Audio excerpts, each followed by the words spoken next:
Bonjour à toutes, bonjour à tous, bonjour l'église Momentum sans frontières.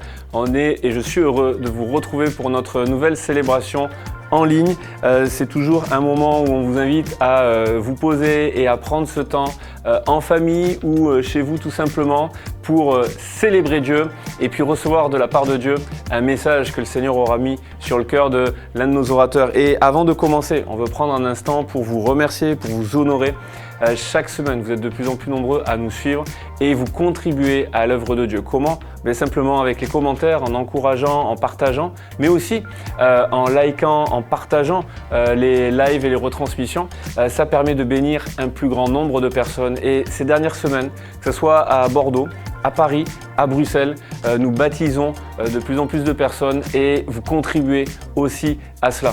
Maintenant, si toi aussi, vous souhaitez vous faire baptiser, vous êtes engagé à suivre Jésus et vous voulez concrétiser cet engagement en le suivant dans les eaux du baptême et que vous n'avez pas d'église locale, eh bien on veut pouvoir vous accompagner là-dessus. Pour cela, il suffit de s'inscrire sur le lien qui vous est communiqué et on prendra le temps de vous contacter, de vous accompagner dans ce parcours, dans ce cheminement de foi vers le baptême et on prendra contact avec vous prochainement. On ne veut pas vous laisser seul dans ce moment-là de votre vie si important, si décisif, et on va le faire avec une grande joie. Mais ce n'est pas tout. À travers la mission Momentum, on voit aussi Dieu à l'œuvre. Dieu n'est pas limité par les quatre murs d'une maison, par les quatre murs d'un bâtiment, par les quatre murs d'une église. Dieu agit à travers chacune de nous. C'est vous et moi, on est les pierres vivantes de l'église et Dieu nous utilise à travers un écran, mais également sur les champs de mission. En ce moment, dans ce printemps qui s'écoule, plusieurs équipes missionnaires partent avec Momentum Mission en Roumanie, en Côte d'Ivoire, au Maroc, au Togo. Et c'est aussi grâce à vous, votre soutien, vos encouragements, vos prières, que tout un travail se fait auprès de nos partenaires sur place. Là récemment, une équipe est revenue de Roumanie où on a pu accomplir des travaux pour les salles de bain là-bas, pour une maison qui va accueillir des femmes issues du réseau de prostitution. En Côte d'Ivoire, on a pu bénir une école qui bénit plus de 300 enfants à Daloa, mais aussi un orphelinat. À Abidjan, une église qui est en train de s'implanter dans un des quartiers les plus pauvres de la ville également. Tout un travail qui se fait auprès de nos partenaires. C'est grâce à vous que nous pouvons le faire. Merci aussi de prier et merci pour votre générosité qui rend toutes ces choses possibles. C'est grâce à vous et à votre fidélité dans les dons que toutes ces choses sont rendues possibles. Alors merci encore. On prie pour vous que Dieu bénisse au-delà de vos espérances tout ce que vous donnez pour son œuvre et qu'il vous rende au centuple. Et si vous ne donnez pas encore et que vous souhaitez le faire, vous pouvez le faire à travers le site monoffrande.fr. Je prie que le message qui vient, la célébration qui vient avec la louange, avec Momentum Music, vienne vous bénir à travers votre écran et que devant votre écran, Dieu vienne vous parler. Je suis persuadé que Dieu a une parole pour vous. Que Dieu vous bénisse. À bientôt. Bonjour à tous, bienvenue à l'église Momentum. Bonjour à ceux qui nous rejoignent en ligne. On est heureux de vous accueillir ce matin pour célébrer la fidélité de Dieu. Amen. Même dans la vallée, il nous emmène au-delà de nos peurs, au-delà de nos craintes. Nous allons le chanter ensemble. On y va. Dans la vallée des peurs et des larmes, je ne crains rien, car tu es avec moi. Rechante l'église de tout ton cœur. Oui, tu es avec moi. Face aux géants,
c'est bon de le louer, amen.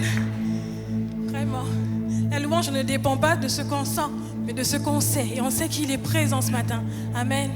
On va lire un verset ensemble. Le psaume 91, verset 1. La Bible dit, celui qui demeure sous l'abri du Très-Haut repose à l'ombre du Tout-Puissant. Le verset 4. Il te couvrira de ses plumes et tu trouveras un refuge sous ses ailes. Sa fidélité est un bouclier et une cuirasse. Merci Seigneur parce que tu es présent. Merci parce que tu nous abrites sous tes ailes et nous avons confiance en toi. Nous voulons le chanter de tout notre cœur.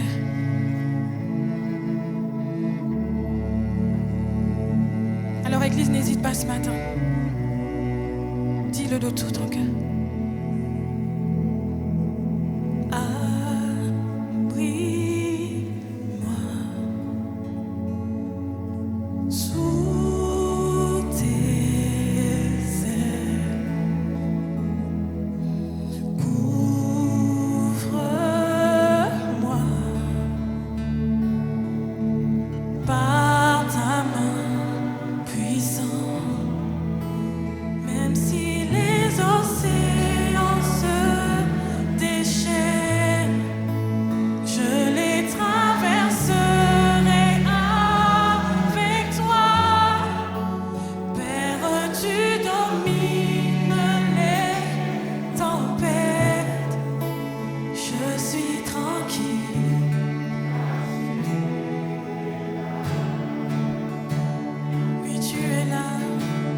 Disons-le ensemble en Jésus.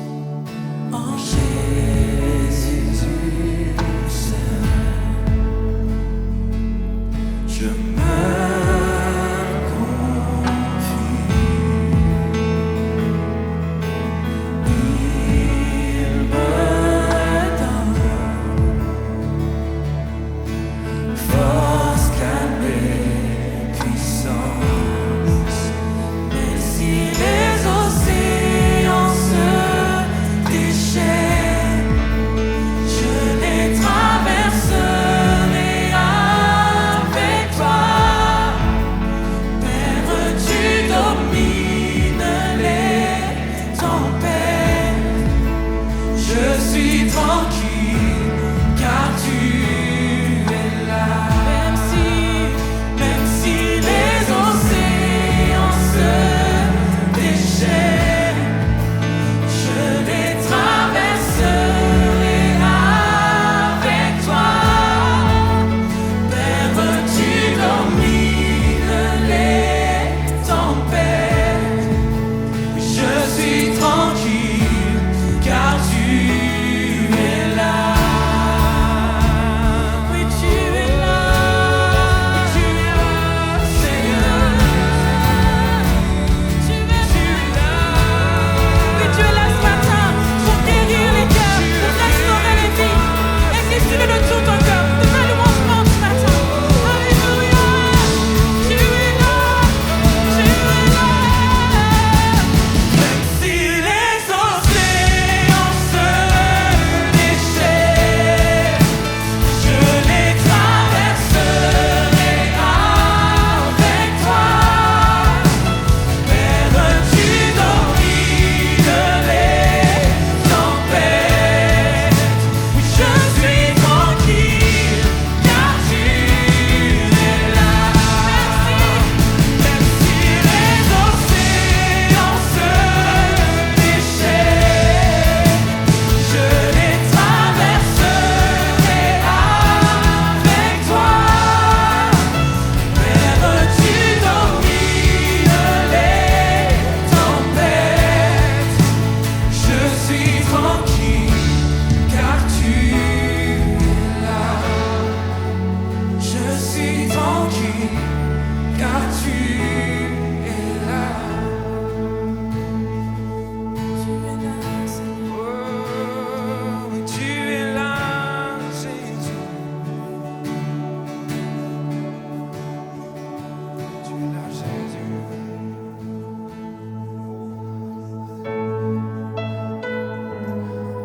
Oh Seigneur, tu es là, Seigneur.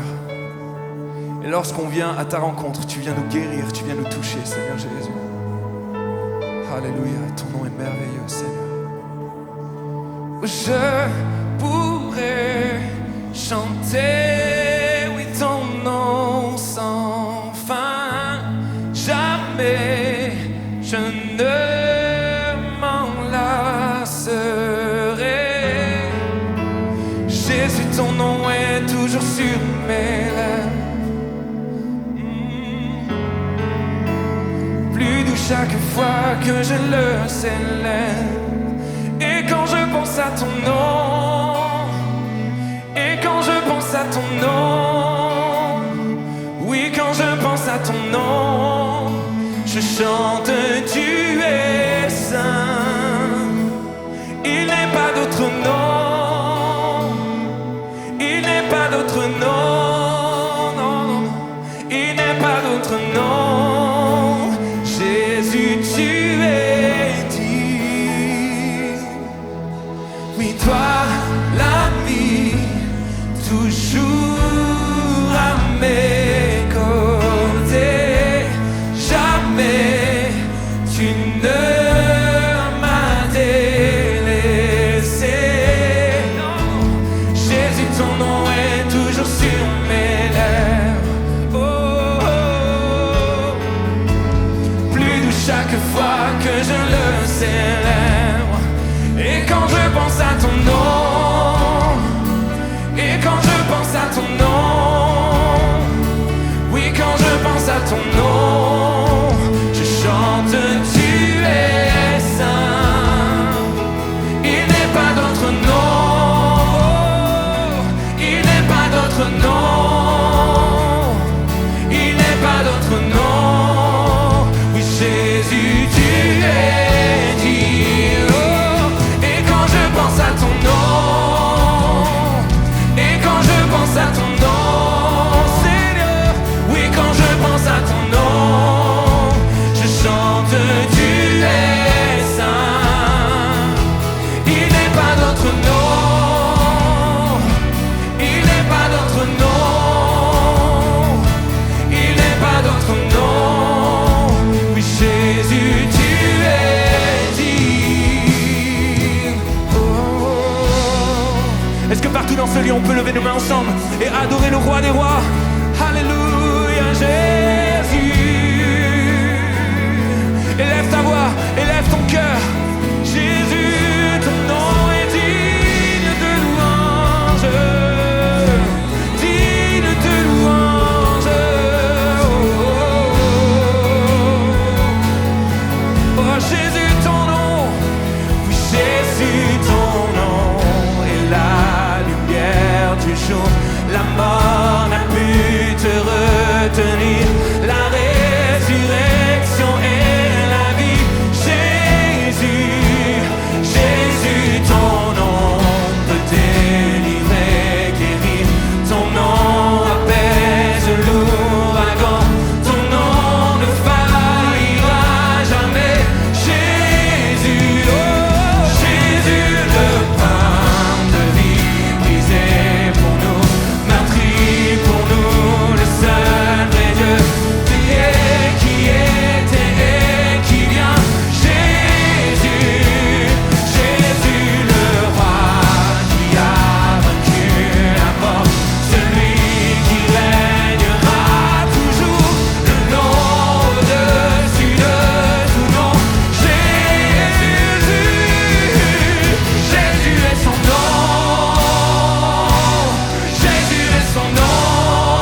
entendre partout dans ce lieu.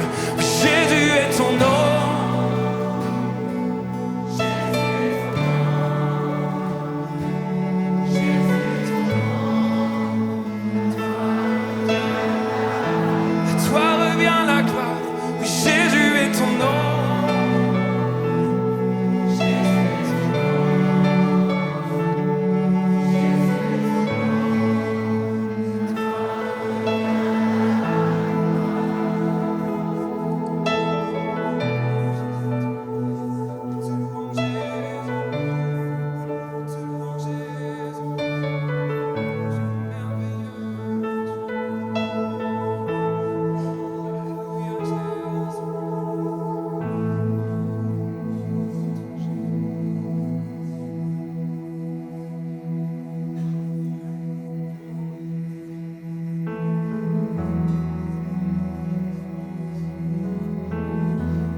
De notre Dieu qui un jour m'a sauvé,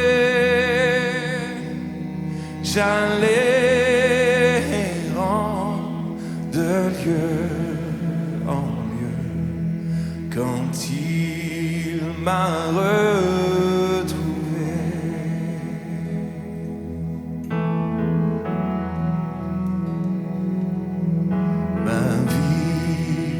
Complètement changé. Alors qu'en lui j'ai cru, depuis ce jour de tous les dangers, sa grâce m'a secouru. Mes chaînes sont enlevés. Mon Dieu, mon Sauveur m'a racheté de son pardon.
Est-ce qu'on peut applaudir encore plus fort que ça, celui pour qui nous louons, celui que nous louons et que nous adorons?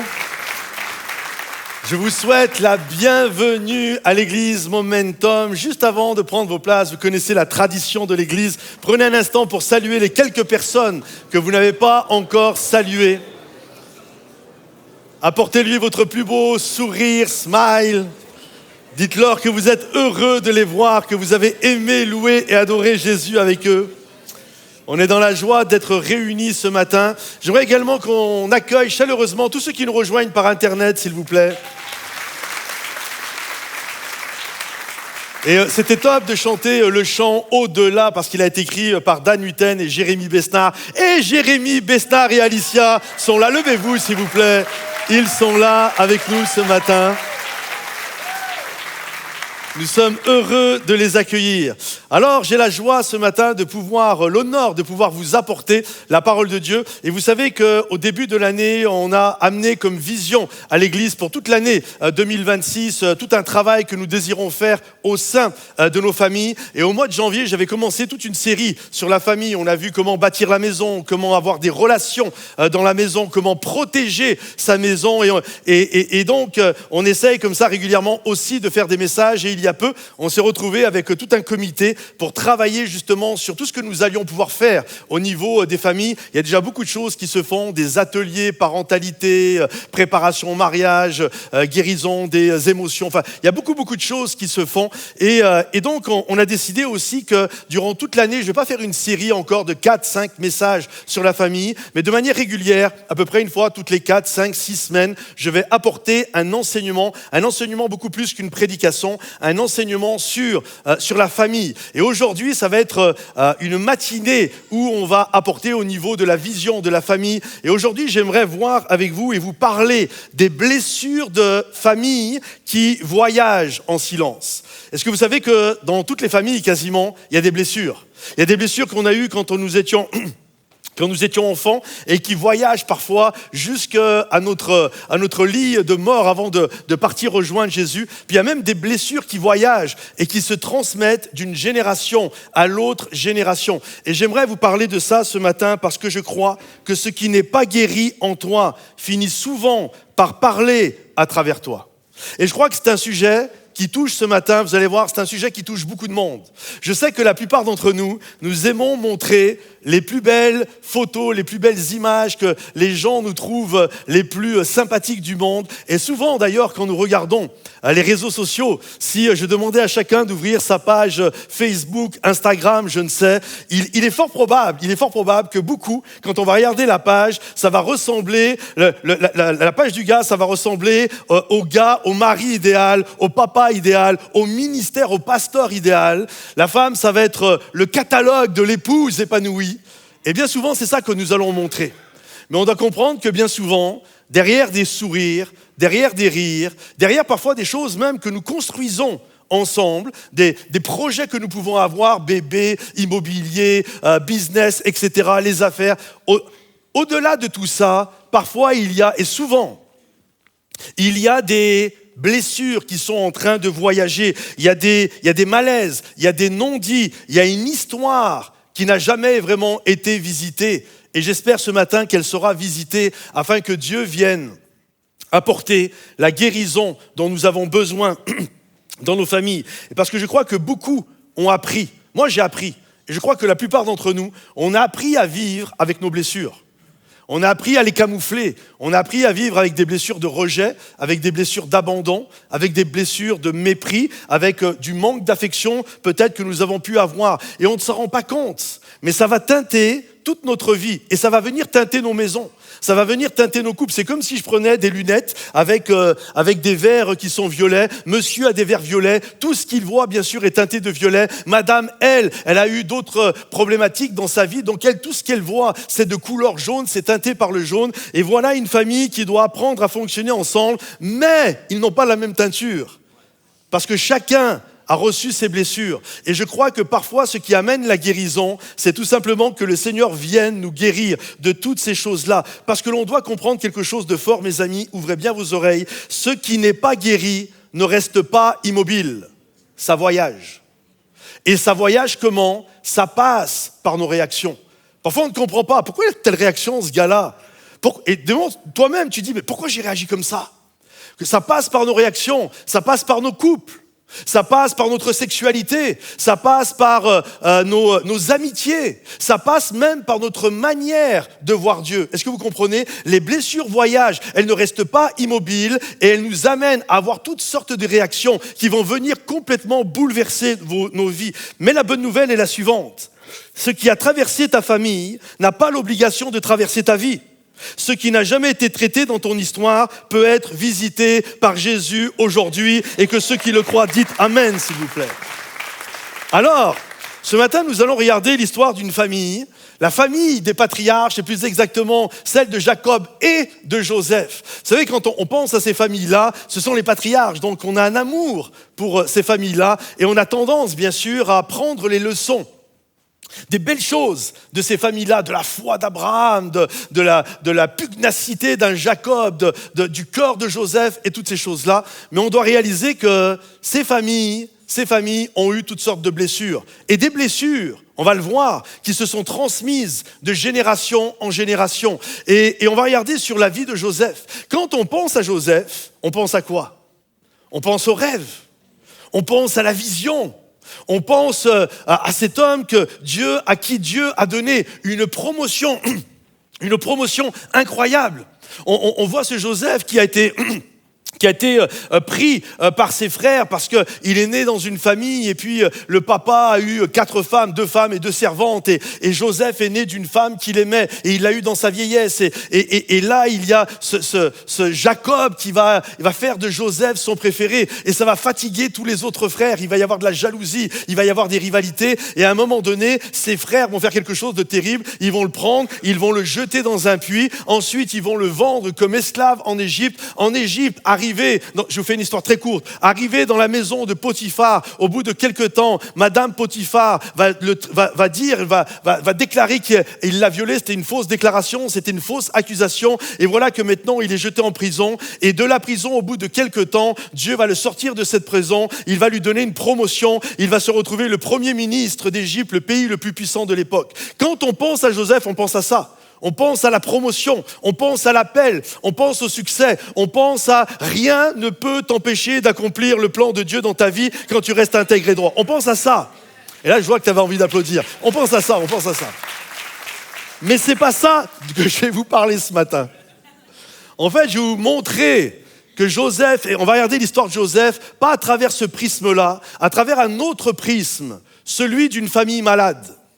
Parce que la famille de Joseph, c'était une famille malade. Si vous lisez, et je vous encourage, après ce message, dans vos maisons, durant toute la semaine, lisez leur histoire, de Genèse chapitre 37 à Genèse chapitre 50, lisez et découvrez l'histoire de Joseph, parce que ce n'est pas seulement l'histoire d'un homme qui a un appel, c'est d'abord l'histoire d'un homme qui a grandi dans une famille dysfonctionnelle.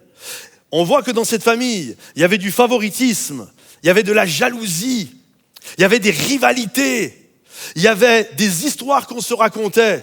Il y a même eu, écoutez bien, c'est de la folie, il y a même eu l'histoire d'un deuil, littéralement, qui a été fabriqué et qui n'était pas vrai. Une histoire de famille pour cacher un secret terrible qu'on a fabriqué. On voit qu'il y a toutes sortes de problèmes et que ces problèmes ont circulé de génération en génération. C'est pour ça que ce texte, c'est pour ça que cette histoire, au-delà de l'appel, au-delà de la vision, c'est pour ça que ce texte pour nous ce matin est extrêmement puissant, parce que cette histoire parle de nos familles. Parce que je ne pense pas qu'il n'y a que dans la famille de Joseph où il y a eu des rivalités dans les fratries, où il y a eu toutes sortes de dissonances, où il y a eu toutes sortes de secrets. Il y en a, vous le savez, je parle à quelqu'un ce matin, il y en a, vous avez des secrets de famille. Il ne faut pas que ça apparaisse au grand jour. On a raconté des choses qui n'étaient pas vraiment vraies pour camoufler et cacher quelque chose. Mais je crois que notre Dieu, et c'est ça l'histoire de ce matin, Dieu est venu interrompre ce cycle infernal. Et Dieu veut interrompre le cycle infernal dans ta famille afin de te guérir de tes blessures. Alors est-ce que vous êtes prêts? Par applaudissement, qui est prêt à ce que je rentre dans mon message? Premièrement, ce matin, certaines familles savent très bien cacher ce qui va mal. Regardez ce que la Bible dit. Israël, c'est Jacob, c'est la même personnage, c'est Dieu qui a changé le nom de Jacob, il l'a ensuite appelé Israël. Donc Jacob, Israël, aimait Joseph plus que tous ses autres fils. Là déjà, en lisant ce verset, on est en train de comprendre qu'il y a un drame qui se profile à l'horizon.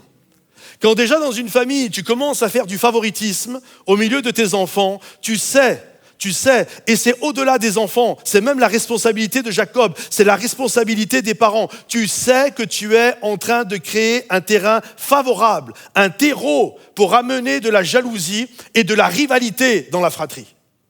C'est-à-dire que là de suite, on sent qu'il va y avoir un problème et qui est au-delà de Joseph. Comprenez ceci, Joseph n'est pas né en demandant « je veux être le chouchou de mon papounet ». Absolument pas. C'est pas lui qui a demandé ça. En fait, Joseph était le fils de Rachel, de toutes les femmes que Jacob a pu avoir, c'était sa préférée, ils ont eu du mal à avoir un enfant, elle était stérile et lorsqu'il l'a eu, il l'a eu dans son vieil âge et il avait un amour particulier pour Joseph et il l'aimait plus que les autres. Et là, on voit une problématique. Et c'est ça qui est fou, une problématique qui est passée de génération en génération. Parce que tu te dis, mais comment Jacob a pu faire ça? Comment le papa a pu faire ça alors que lui-même l'a subi? C'est-à-dire que quand tu regardes l'histoire de Jacob, la génération d'avant, son papa qui s'appelait Isaac, lui aussi avait un favori, il s'appelait Ésaü.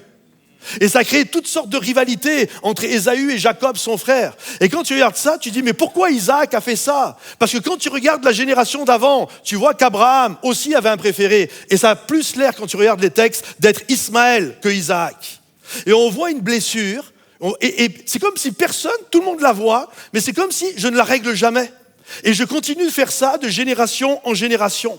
Et on doit comprendre que quand, à cause de ça, ça va amener cette rivalité, ça va amener cette jalousie. Ce qui fait qu'à un moment donné, les frères étaient tellement exténués, fatigués, parce qu'en plus Joseph avait des rêves et il se voyait plus grand que ses frères pour ajouter du truc. Et à un moment donné, Joseph va rejoindre ses frères à un endroit où ils étaient en train de faire paître les troupeaux. Et la Bible nous dit que ses frères vont le prendre, littéralement, et ils vont le jeter dans un puits. Ils vont dire, ah voilà celui qui a des rêves, etc. Ils vont le jeter dans un puits. Dans un premier temps, ils vont le faire mourir, et puis à la fin, ils vont convenir de le vendre comme esclave à une caravane qui va en Égypte pour le vendre esclave là-bas. Et on doit comprendre que avant de tomber, et c'est ça qui est fort, avant de tomber dans un puits creusé de la part des hommes, avant ce puits-là, Joseph était déjà tombé dans le puits d'une famille dysfonctionnelle. Avant le puits, il y avait déjà eu un puits. Et Joseph est tombé dans ce trou-là. Et ça a causé toutes sortes de failles par le favoritisme, les comparaisons, les rivalités, les insécurités relationnelles. Et le drame a commencé dans la maison, lorsque la maison a cessé d'être un lieu sûr, comme beaucoup d'entre nous. Les drames souvent commencent quand la maison cesse d'être un lieu sûr. Et Joseph, ça a commencé comment? Comment a commencé son drame? C'est parce que c'était le préféré. Il avait le rôle. Est-ce que vous avez remarqué que dans les familles, nos enfants souvent ont des rôles? Que toi-même, tu as eu un rôle dans ta fratrie? Il avait le rôle de l'enfant préféré. Et il y en a, vous avez eu ce rôle-là, l'enfant préféré. Ça cause des rivalités avec vos frères et sœurs. Il y en a, en fait, vous avez le rôle de celui qui doit réussir. Et là, vous avez, surtout quand on est des enfants d'immigrés, des moments où on est là, la famille compte sur nous, ils ont travaillé fort pour qu'on puisse avoir des études, et là, tu es celui sur qui on compte. Il faut que tu réussisses, il faut que tu arrives, parce qu'il faut que tu sortes toute ta famille de la galère. Il y en a, ton rôle, c'est d'être toujours celui qui était le moins bon. Tu es toujours comparé à tes frères. Il y en a, vous avez déjà été comparé à vos frères, à vos sœurs. Je parle à quelqu'un, je parle à beaucoup de gens. Tu as été comparé. Ah, t'es pas comme ton frère. Ah, ton frère, lui, s'est bien marié. Ta femme, elle est bizarre, toi. Tu vois? Ton frère, il a fait des études. Ton frère, il était brillant. Ça n'a pas l'air de fonctionner comme ça avec toi. Il y en a, c'est l'inverse. Il y en a, vous avez eu le rôle, parce qu'il y avait c'était tellement volubile, que vous avez eu le rôle de l'oublier, de l'enfant discret, de celui qui ne fait pas de bruit, de celui qui ne dérange pas. Il y en a, vous avez eu ce rôle-là. Et vous savez ce qui est hallucinant quand tu penses à ça? C'est qu'une fois qu'on arrive adulte, je me suis rendu compte de ça. Juste en regardant à ma propre vie, je me suis rendu compte que souvent quand on devient adulte, quelque part, on est en train de jouer le rôle qu'on nous a assigné quand on était enfant. Moi, quand j'étais enfant, on m'a assigné le rôle, mon papa est parti de la maison, j'avais le rôle du frère aîné. Celui qui, voilà, c'est le frère aîné, dans une culture sicilienne, etc. Je suis le frère aîné. Et je me suis demandé, quand je méditais, je réfléchissais, je travaillais, j'étudiais sur ce texte-là, je me suis dit jusqu'à quel point ça m'a influencé toute ma vie dans ce que je fais aujourd'hui, où il y a toujours ce côté, je suis le frère aîné. Est-ce que vous comprenez ? Et on est là, on joue le rôle, parfois on rejoue la partition qu'on jouait quand on était enfant. Et un jour, je me promenais dans une forêt, et j'ai vu un arbre, j'en ai vu plein des arbres comme ça, certainement que vous en avez vu. J'ai pas fait de photo, mais j'ai reproduit la photo avec l'IA. Si tu peux mettre la photo de l'arbre, s'il te plaît. Je sais pas si vous avez déjà vu ces arbres-là. C'est-à-dire que c'est un arbre, il n'est pas né comme les autres, ok ? Il n'est pas sorti de la terre et puis il a poussé sans embûche, bien droit, et puis il s'est élevé jusqu'au ciel. Ça, c'est l'histoire idéale, l'histoire rêvée. Non, on s'aperçoit que cet arbre, dès son enfance, si je peux dire ça comme ça, dès son enfance, il a eu à faire face à une contrainte. Il a eu à faire face à ce rocher qui était là. Il a voulu sortir, mais c'est pas cool. Il y a un rocher. Et là, on voit qu'il a dû se torsionner. Il a dû se tordre pour reprendre quelque part, se redresser. Et il faut beaucoup de résilience, pas tout le monde qui arrive, pour se redresser et finalement réussir à pousser. Combien de personnes au milieu de nous, combien dans notre enfance, on a pris un rocher dans la tête et on a dû grandir avec cette contrainte-là. Tes parents ont divorcé, papa qui est décédé, maman qui est morte, maman qui buvait, papa qui était violent, un problème dans la famille. Vous voyez, toutes sortes de complications, des abus, parfois sexuels, toutes sortes de folies. Un rocher, on aurait aimé, la plupart d'entre nous, sérieusement, on aurait aimé pousser, et puis sans encombre, sans contrainte. Mais combien son nez ressemble à cet arbre ? Je me baladais dans la forêt et j'ai vu cet arbre, j'ai dit, ça ressemble tellement à nos vies. Ça ressemble tellement à ce qu'on vit parfois, à ses blessures. Mais en même temps, ça m'a tellement encouragé parce que je me suis dit, malgré cette contrainte, il a quand même réussi à pousser et à être un arbre fort. Et ça, c'est quelque chose de beau. Et il y a cet appel à nommer, pas faire semblant, à nommer parfois les blessures qu'on a eues, à dire la vérité parce que Dieu travaille dans la vérité. Dieu ne travaille pas dans le déni, il travaille dans la vérité. J'ai écrit ceci, nommer ta blessure t'aide à guérir, mais habiter ta blessure te détruit. Dieu ne veut pas que tu la nies, mais il ne veut pas non plus qu'elle devienne ta maison. On sait qu'il y a des gens qui bâtissent leur vie avec une identité, celle dont ils ont été victimes. Samuel me donnait cette citation, « Le premier pas vers la guérison, c'est d'admettre la douleur. L'ignorer ne fait que la renforcer. » Alors j'espère que ce matin, on est là et je ne veux pas ignorer ma blessure. Je ne veux pas ignorer ce que j'ai vécu parce que ma blessure, elle voyage. Et ça passe par toutes sortes de choses dans ma vie. Et ça vient encombrer ma maison. Deuxièmement, ce matin, une blessure non guérie finit toujours par parler. On voit que les frères de Joseph, en fait, ils vont le sortir du puits, ils vont le vendre, et là, ils se retrouvent devant quand même une grosse problématique. Comment ils vont annoncer ça à leur papa ?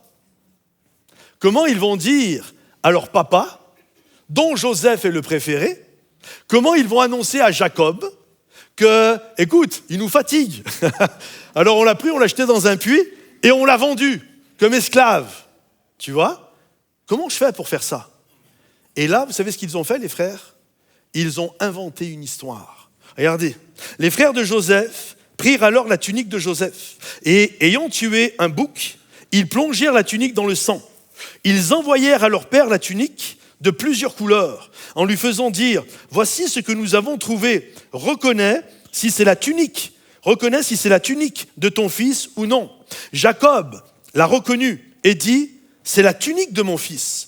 Une bête féroce l'a dévorée. » Joseph a été mis en pièces et il déchira ses vêtements, il mit un sac sur ses reins et il porta longtemps le deuil de son fils qui était mort, mais qui n'était pas mort.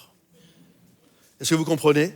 Et là, on assiste à quelque chose de terrible parce que les frères vont se raconter une histoire, ils vont se mettre d'accord sur une histoire à raconter, qu'ils vont ensuite aller raconter à leur papa et le papa se retrouve avec un narratif qui n'est pas le bon. Comprenez-vous ? Ça s'appelle un roman familial. Vous savez que dans beaucoup de nos familles, il y a des romans familiaux. Des histoires qu'on se raconte, mais qui ne sont pas la vérité. Pour camoufler, pour cacher des choses. pour cacher un enfant illégitime, pour cacher un abus sexuel, pour cacher parfois quelqu'un qui a arnaqué son frère, sa mère, etc. Et toutes sortes de blessures qu'il y a pu avoir. Et plutôt que de nommer la vérité et de dire la vérité, on se raconte une histoire. Ils ont fabriqué un deuil. Ils ont raconté une histoire pour se sortir de leur histoire, pour faire croire à tout le monde que l'abus dont ils avaient été les coupables, c'était pas tout à fait ça. Qu'en fait, c'était juste malencontreux. C'était juste, il a été mangé par une bête féroce. Nous n'y sommes pour rien. C'est dramatique, mais on n'y est pour rien. Est-ce que vous comprenez? Combien de familles, mes amis, et certainement plein de gens qui sont là ce matin, vous racontez des histoires. Et on participe au roman familial. On a changé le narratif. Et la famille va continuer à vivre avec une histoire déformée, parce que Joseph est bien vivant. Et la main de Dieu est sur Joseph, est en train de faire des choses en Égypte avec lui. Mais eux ne le savent pas. Et tout le monde s'est raconté une histoire. Les frères le savent, ils ont caché, c'est un secret familial. Ils ont raconté cette histoire et certainement que tous ceux qui sont dans le camp, tous ceux qui sont de la famille, tous ceux qui sont les serviteurs, servants, tous ceux qui sont autour en périphérie, pensent à cette histoire qui n'est qu'un deuil fabriqué et qui n'existe pas. Et c'est exactement ce qui arrive dans beaucoup de nos familles, malheureusement. Et souvent, on ne nie pas toujours frontalement la douleur. Quand on voit que les blessures voyagent et qu'elles passent, on ne nie pas toujours la douleur, mais on va l'appeler différemment. On la renomme. On se raconte une histoire. Par exemple, certains, on va l'appeler caractère. Tu sais, vous savez qu'on a tous du caractère ici. Mais souvent, des moments, il y a des gens, on dit « Ah, lui là, fou, il a du caractère, hein !» Vous connaissez ça? Elle là, mon Dieu, elle a un de ses caractères. En fait, j'aimerais te dire, on a tous du caractère. Quand les gens te disent que tu as du caractère, c'est pas vrai. Ils sont en train de te dire, je suis désolé de te l'apprendre ce matin, ça va peut-être être un drame, ils sont en train de te dire que tu casses les pieds à tout le monde. C'est ça qu'ils sont en train de te dire. Mais on a renommé le truc. Pour pas dire que tu es comme ça, on se raconte une histoire, l'histoire que tu as du caractère, mais on a tous du caractère. Comprenez-vous? Ou alors on va l'appeler fatigue. Tu sais, le gars qui n'en peut plus, il a des cernes comme ça, il est violent verbalement, il peut être sarcastique, il pique, et plutôt que de dire « Hey mon gars, t'es violent !» Non, il est fatigué le frère. Non, t'es pas fatigué, t'es violent. T'es violent. Et c'est certainement une blessure. Écoute bien, c'est certainement une blessure dans tes réactions qui passent à travers toi et qui voyagent. Et ça passe par ta réaction. Il y en a, on va l'appeler discipline. Vous savez, souvent la discipline, c'est ceux qui veulent tout contrôler. Ils mettent tout le monde sous cadre, tout ta. En fait, ils ont peur de ce qui ça peut devenir. Ils sont tellement dans la peur et dans l'inquiétude qu'ils veulent tout contrôler. C'est des blessures aussi. Ils veulent tout contrôler. Et au lieu de dire, ça c'est quelqu'un de contrôlant, non, on dit, qu'est-ce qu'il est discipliné? Non, il veut tout contrôler. C'est pas la même chose. La discipline, c'est autre chose. Encore une autre qu'on dit. Moi, je l'ai dit de mes parents et j'avoue, je l'ai dit de moi aussi. On a fait ce qu'on a pu. Tu sais, le roman de « on a fait ce qu'on a pu ». Quand je regarde à mes parents, je dis ils ont fait ce qu'ils ont pu. J'aimerais vous dire, maintenant que je réfléchis, je crois que parfois ils auraient pu faire mieux. Vous comprenez? Et moi-même, je l'ai dit de moi. Dans certaines réactions que j'ai eues avec mes enfants, parce que je n'ai pas toujours été le papa exemplaire, j'ai essayé de l'être le mieux possible, mais parfois j'ai failli. Et on va essayer de se dédouaner, de se raconter une histoire en se disant j'ai fait quand même ce que je pouvais, avec les armes qui étaient les miennes. Si je dois être honnête et sincère, et j'espère l'être ce matin devant vous et transparent, parfois j'aurais pu faire mieux. On aurait pu faire mieux, on a fait comme on a pu, c'est un roman familial ça aussi. On se raconte des histoires pour ne pas nommer la vérité, pour ne pas avoir à se repentir des péchés qu'on a commis. On a fait ce qu'on a pu. Et on continue de vivre sur des récits qui sont faux. Mais écoutez bien, tout ça là, et je pourrais continuer la liste, ce sont littéralement des blessures qui voyagent et qui passent par nos réactions. Et tant que tu n'auras pas traité les blessures que tu as eues, alors elles continueront de passer et passer et passer encore. Ça empêche la lumière d'entrer. Regardez, j'ai noté ça des années plus tard, dans Genèse chapitre 42, quand la famine arrive et que les frères se retrouvent confrontés à leur passé, quelque chose remonte. Ils disent en substance, certainement nous sommes punis à cause de notre frère. C'est-à-dire que là, juste que vous compreniez le contexte, à un moment donné, Canaan et toute la région va être frappée de la famine. Et ça frappait tout le monde. Et là, les frères qui savent ce qu'ils ont fait, certainement qu'il y avait le silence, le secret familial, personne n'en parlait. Mais les frères savent, tu sais vraiment ce qui s'est passé. Tu comprends? Et les frères savent. Et là, ils sont en train de se remettre en question. Et ils se disent, certainement, c'est à cause de ce que nous avons fait à notre frère. Même si l'événement datait de plus de 10 ans, 15 ans, en fait, la réalité est le suivant, l'événement n'était pas mort en eux. Et je crois que c'est pareil pour nous. Tu peux changer de ville, tu peux changer de pays, tu peux changer de travail, tu peux changer de femme, tu peux changer de mari, tu peux même changer de pays. Ta blessure voyage avec toi. Est-ce que tu comprends? Ta blessure voyage avec toi. Tu peux tout changer et ta blessure voyage avec toi. Et elle va parler à travers toi. Et c'est pour ça que parfois, tu ne comprends pas. Tu ne comprends pas pourquoi le rejet te trouble autant. Tu ne comprends pas pourquoi, parce qu'à un moment donné, quelqu'un te dit quelque chose, tu as l'impression d'avoir été rejeté, alors que ce n'est pas une dinguerie ce que la personne t'a dit, mais ça prend des ampleurs de dingue en toi. Pourquoi? C'est ta blessure qui est en train de parler. C'est pour ça qu'il y en a, vous avez tellement besoin d'être validé. Moi, j'ai eu ce problème à régler dans ma vie et je sens que ça peut revenir. Je fais toujours attention de prier par rapport à ça, mais souvent, les enfants de divorcés, il y a ce syndrome d'abandon et on a toujours ce besoin d'être aimé, d'être validé. Et t'es là quelque part, s'il vous plaît, aimez-moi, j'ai besoin d'être validé, j'ai besoin d'être aimé. Et en fait, ça vient d'une blessure qui est en train de parler. Est-ce que vous comprenez? Il y en a, vous fuyez dès que ça devient compliqué. C'est une blessure qui parle. Tu contrôles tout. Dès qu'il se passe quelque chose, c'est une blessure qui parle. Tu te renfermes. Dès que quelqu'un s'approche de toi et a envie de t'aimer, tu es celui qui va blesser l'autre. C'est une blessure qui est en train de parler. Et il y a un besoin de venir dire à Dieu, viens visiter cette histoire, Seigneur. Viens visiter l'histoire de ma famille. Viens visiter l'histoire de ma maison. Parce que la réponse, mes amis, c'est pas juste c'est ton tempérament. Non, c'est beaucoup plus fort que ça. C'est une ancienne blessure qui est là, sous-jacente, et qui ne guérit pas, et que tu continues de transporter. Et ils sont encore, et quand on est comme ça, nous sommes encore pilotés par les échos du passé. C'est comme une fissure dans une maison. Vous savez, moi, la maison d'à côté de chez moi, c'était mon beau-frère à l'époque, il était pasteur ici. Pour ceux qui l'ont connu, Tony, on a acheté nos maisons à côté. Et je me souviens, quand il avait fait la construction, il n'avait pas mis assez de rangs de parpaings pour faire son vide sanitaire sur laquelle la fondation, on allait poser la maison. Et très rapidement, il y a eu des toutes petites fissures. On les a vues au début. Puis ils ont construit la maison dessus, ils ont mis l'enduit, et c'est comme, ok, il n'y a rien. Mais les petites fissures, vous savez, le temps éprouve tout, hein. Les petites fissures, à un moment donné, elles sont apparues sur la façade. Lui était parti, il y a eu d'autres propriétaires. Elles sont apparues sur la façade. Et à un moment, les petites fissures, elles sont devenues larges comme ça. Et là, c'est comme, on dit aux gens, quittez la maison va s'effondrer. Et je me souviens, ils ont dû faire venir, c'est un truc de fou, le travail, le chantier. J'étais juste à côté de la maison d'à côté, donc j'ai vu tout ce qu'ils ont fait. Il y a des gens qui sont venus, les maçons, les architectes. En fait, ils ont planté des pieux sous la maison. C'est un travail de fou qu'ils ont fait. Ils ont mis toutes sortes de pieux de partout, gauche, droite, de tous les côtés. Ils ont fait couler toutes sortes de béton, de choses chimiques à l'intérieur pour refortifier toutes les fondations. Ensuite, ils ont gratté toutes les failles, ils les ont colmatées et ensuite, ils ont refait l'enduit. Et maintenant, ça fait 5 ans et tout va bien. Mais comprenez ceci, il y en a, on a grandi avec ces failles. Et si on ne fait pas attention, ta maison va s'effondrer.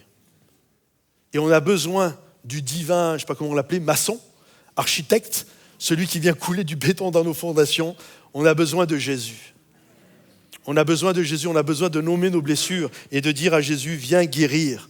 Alors la question n'est pas est-ce que j'ai été blessé? La vraie question est est-ce que ce qui m'a blessé parle encore à travers moi? Et si la réponse est oui, alors aujourd'hui n'est pas un jour de condamnation, mais un moment de lumière. J'ai demandé à Timothée, à Dan, c'est pas la fin du message, il me restera un point, mais j'ai demandé à Timothée, Dan, de venir.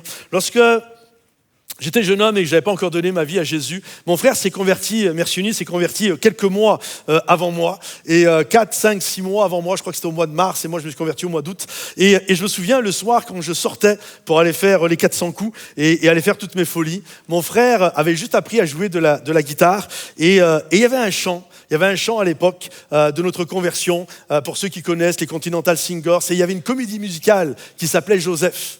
Et il y avait un chant dans cette comédie musicale qui s'appelait « Guéris mon cœur ». Et je me souviens, Et en plus, mon frère, par la suite, a été Joseph dans cette comédie musicale. Ils ont fait toute une sorte de tournée. Mais je me souviens, avant de partir, mon frère était assis dans le canapé, la maison, comme elle est faite, tu passes par le salon. Et mon frère était là, en train de jouer. Commence à jouer. Et il jouait ça exactement. Il commence à jouer. Et cette chanson guérit mon cœur. Et à chaque fois, je faisais le gars qui captait rien. Mais à chaque fois, c'était comme des petites flèches. Envoyé dans mon cœur. J'aimerais qu'on écoute ce chant « Guéris mon cœur ». Si tu le connais, tu peux le chanter. Tu peux le vivre dans un moment d'introspection. Mais parce que je crois que le Seigneur veut guérir ton cœur.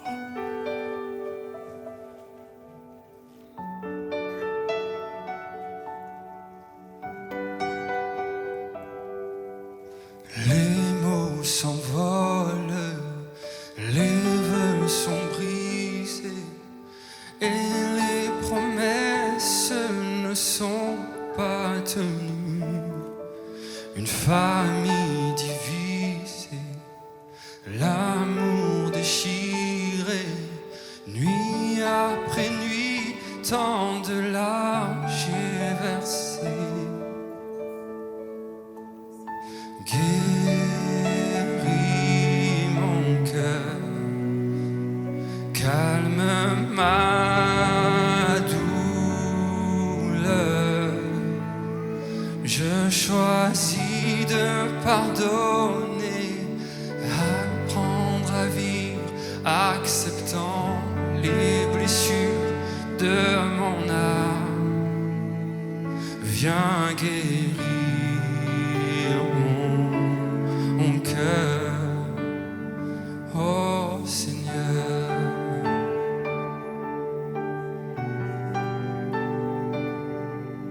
Mes amis m'ont quitté, d'autres exigé bien plus que je ne pouvais leur donner.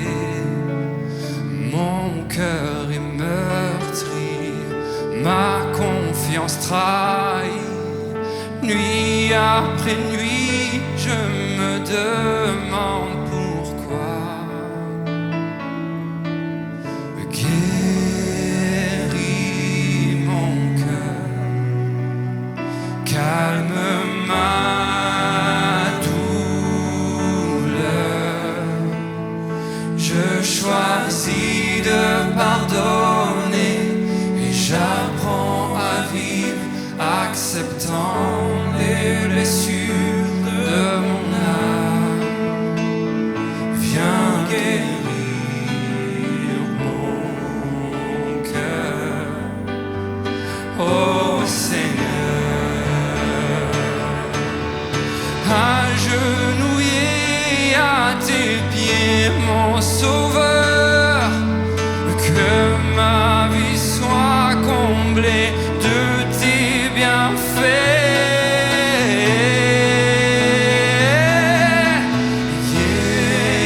Guéris mon cœur, calme ma douleur. Je choisis de pardonner et j'apprends à vivre, acceptant les blessures de mon âme. Viens guérir mon cœur, oh Seigneur.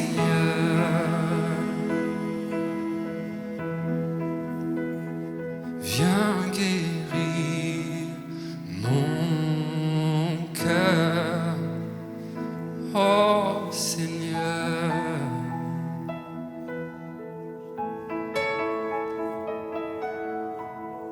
On peut applaudir, s'il vous plaît.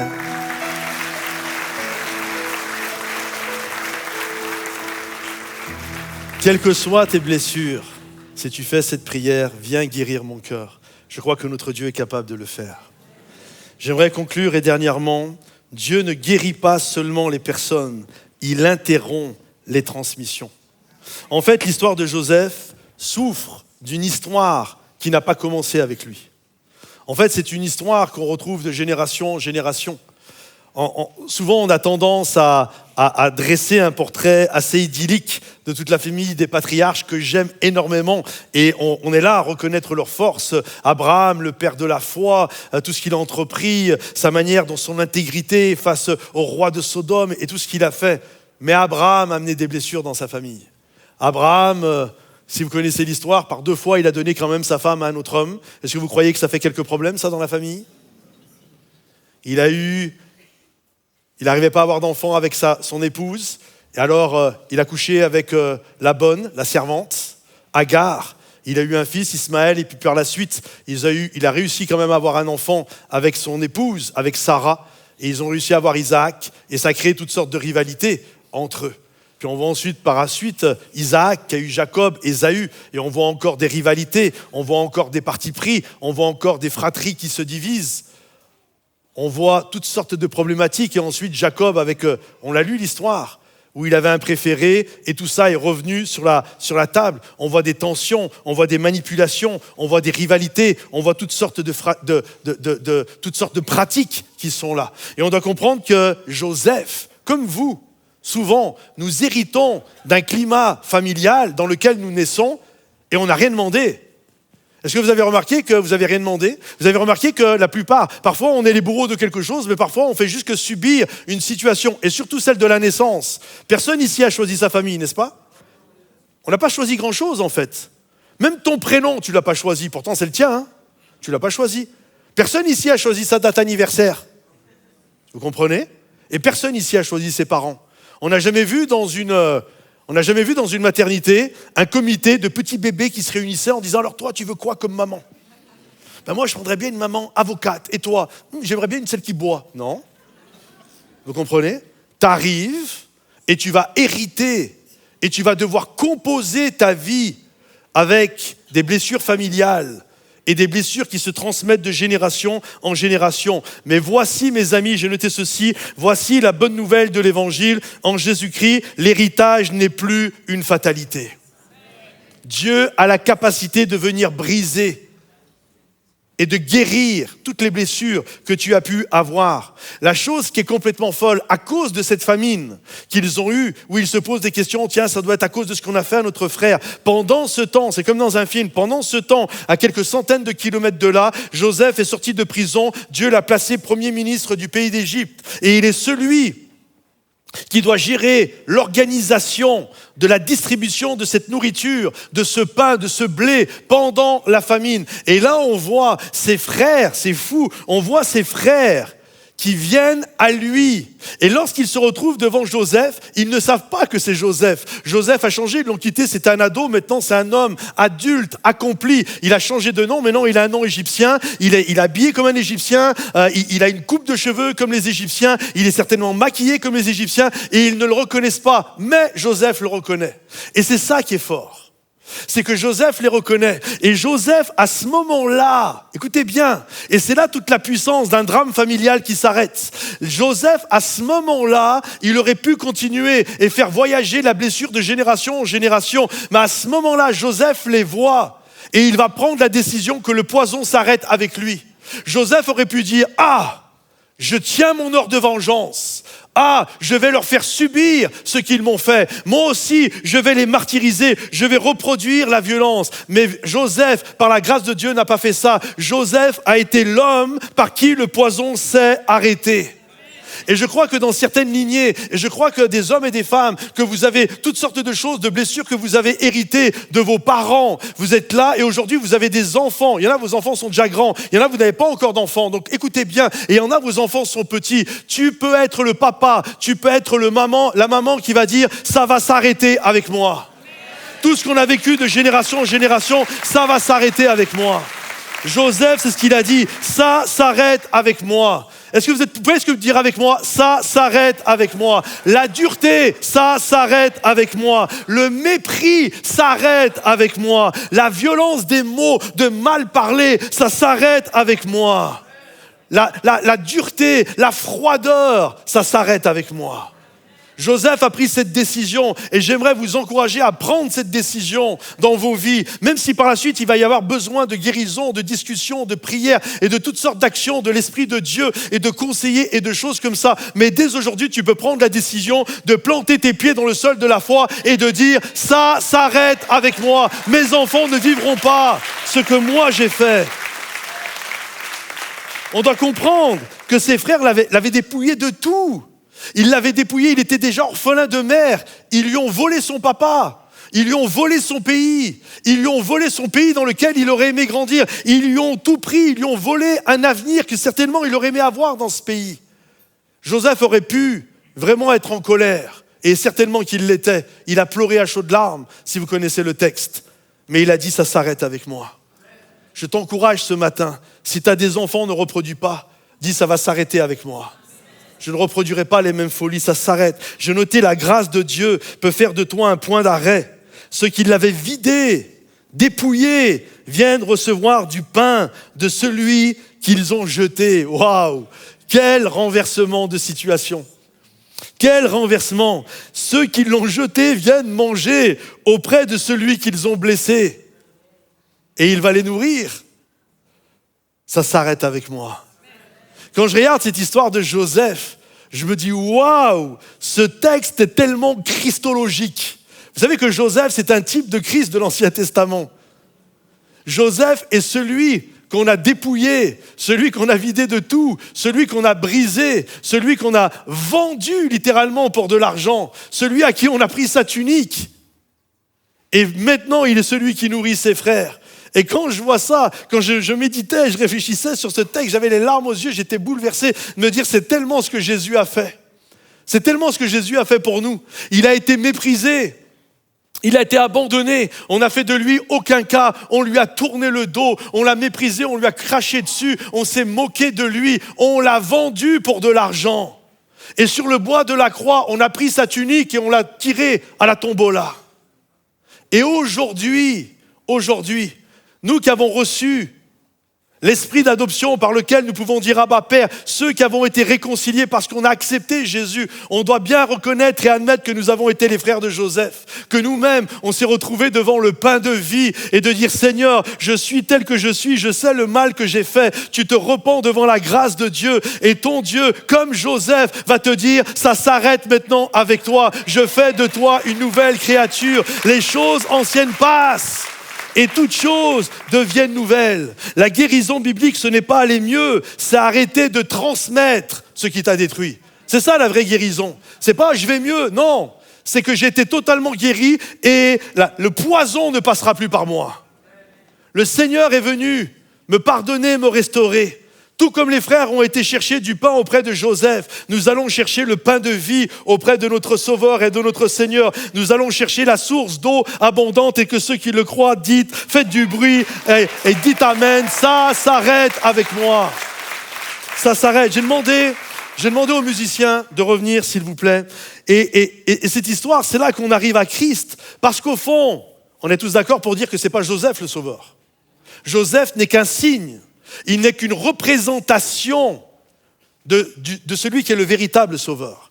Le véritable sauveur de nos âmes, celui qui veut sauver nos maisons, il s'appelle Jésus.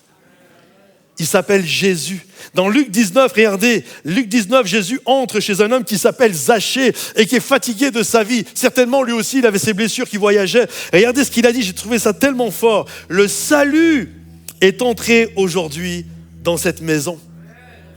Comprends ceci. Jésus n'est pas venu sauver que des individus. Il est aussi venu sauver des maisons. Il est aussi venu sauver ta maison, ta famille, ta femme, ton mari. Il est venu sauver tes enfants. Il n'est pas venu sauver que des individus.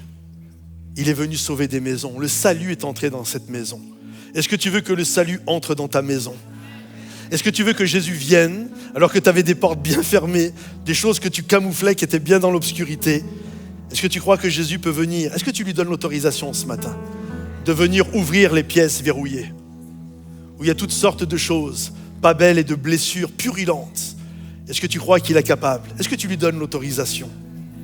J'aimerais te dire ceci, le poison voyage, mais la grâce voyage.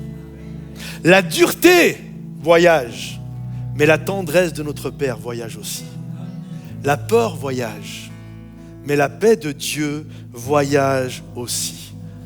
Alors, quelles que soient les choses que tu vis, quels que soient tes combats ce matin, je t'invite à venir au pied de Jésus, de venir chercher du pain vers Jésus, de venir chercher le pain de vie, celui qui va te nourrir et tu n'auras plus jamais faim.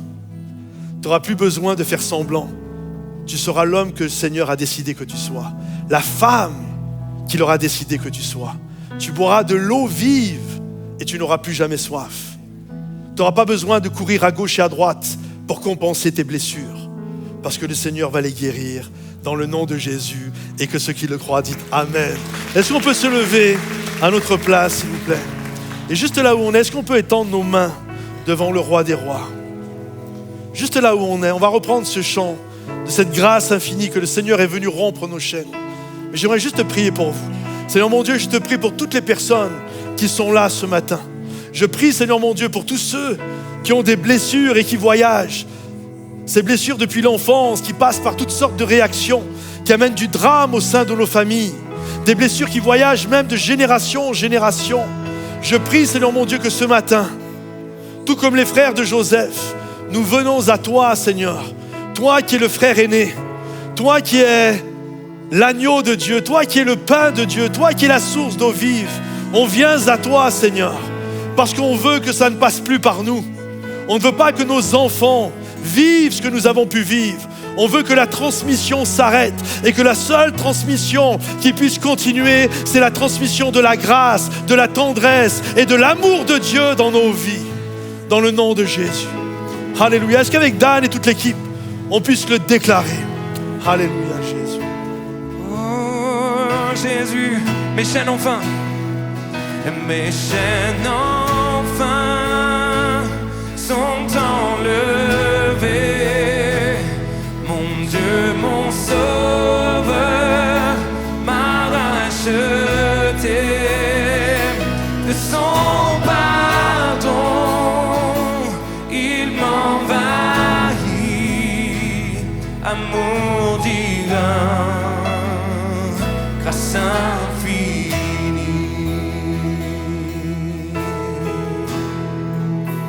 Chantons-le ensemble.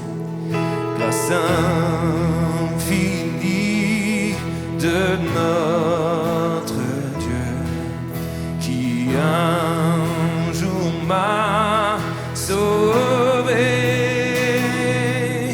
J'allais errant de lieu en lieu quand il m'a retrouvé. Ma vie fut complètement changée. Ma vie fut complètement changée. Alors qu'en lui j'ai cru, depuis ce jour de tous les dangers, sa grâce m'a secouru. Mes chaînes enfin sont enlevées. Mon Dieu, mon Sauveur m'a racheté de son pardon. Il m'envahit, amour divin, grâce infinie. Dans mes épreuves,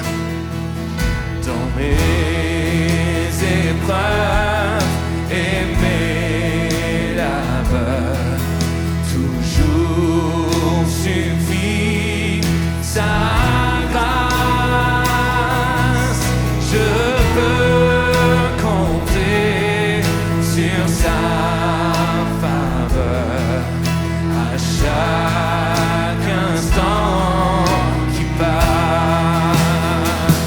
Mes chaînes enfin sont enlevées.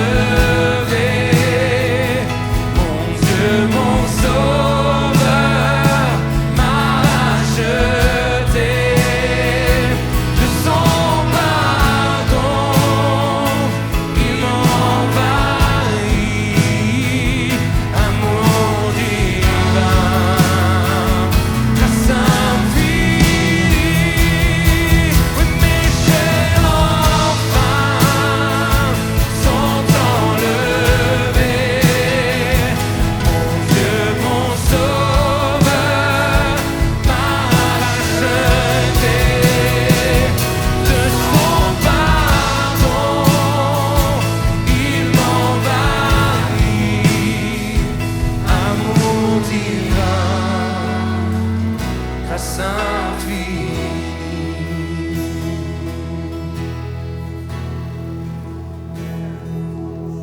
Quand nous aurons pendant 1000 ans célébré ces louanges,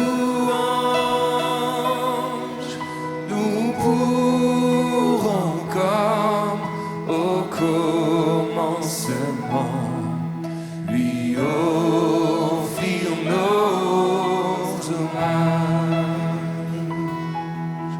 lui offrir nos hommages, lui offrir nos hommages. Oh, mes chaînes enfin sont enlevées.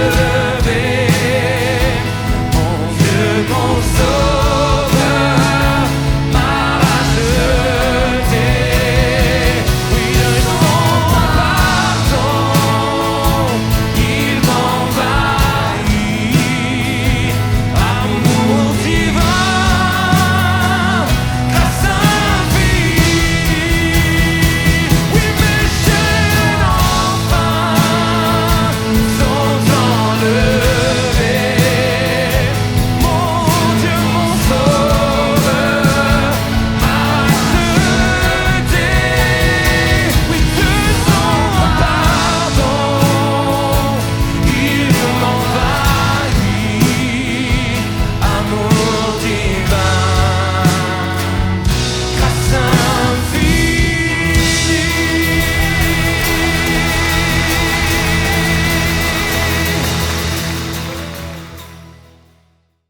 J'espère vraiment que ce moment vous a béni, que ce soit le temps de louange avec Momentum Music, la célébration, le message qui a été communiqué. Et je prie que cette fin de célébration ne soit pas la fin de ce moment, mais que par l'Esprit de Dieu, Dieu puisse continuer son travail dans votre cœur durant toute cette semaine, dans vos relations et dans votre quotidien.